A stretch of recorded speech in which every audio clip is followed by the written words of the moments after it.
ন্যায্য আন্দোলন সেটা কোন দিকে মোড় নিল পলিটিক্যাল কনসেনসাস ড্র করতে না পারার কারণে। আওয়ামী লীগের আন্দোলনটা ন্যায্য ছিল, কিন্তু এই আন্দোলনে এই দাবিতে তারা যে আন্দোলনে নামলেন, এই যে ডেডলকটা তৈরি হলো এবং যার ফলশ্রুতিতে পরবর্তীতে 111 গভর্নমেন্ট আসলো, তাহলে দেখেন যে আন্দোলন একটা ন্যায্য আন্দোলন সেটা কোন দিকে মোড় নিল পলিটিক্যাল কনসেনসাস ড্র করতে না পারার কারণে। আমি এই জায়গাটায় গুরুত্ব দিতে চাই।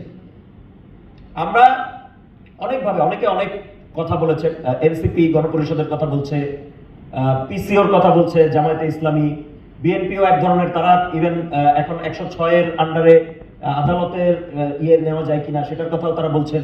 অনেক ধরনের পদ্ধতি হয়তো বের করা যাবে, কিন্তু দুইটা ব্যাপার এখানে মুখ্য।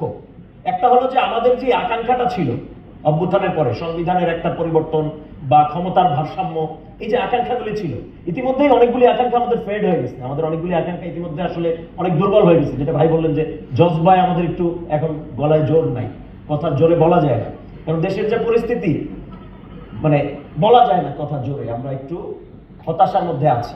কিন্তু তারপরে বেসিক কিছু জিনিস, এটা আমাদের এই মুহূর্তে সম্ভবত পরিবর্তনটা দরকার, ইলেকশনের আগেই দরকার পরিবর্তনটা, কিছু বেসিক জিনিস। কিন্তু পয়েন্ট আবার ওইটা,